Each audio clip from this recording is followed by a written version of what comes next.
എന്റെ അനുജത്തി എന്നും സന്തോഷവതിയായിരിക്കണം.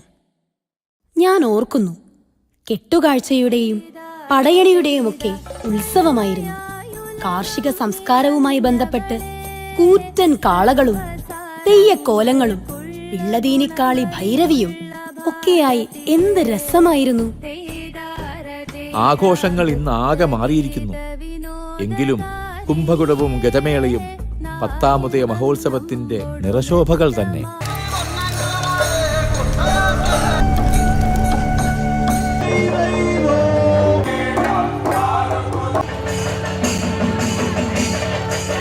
ഈ 10ാമുദയക്കാലം ഏറെ പ്രിയമുള്ളതാകുന്നു. ഈ ഉത്സവത്തിന് പടയണി വരവുണ്ടെന്ന് കേൾക്കുന്നു.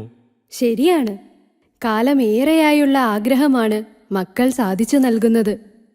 കാവിലമ്മയോടുള്ള മക്കളുടെ സ്നേഹവും കരുതലും അതാ ആ നിറകണ്ണുകളിൽ പ്രകടം തന്നെ.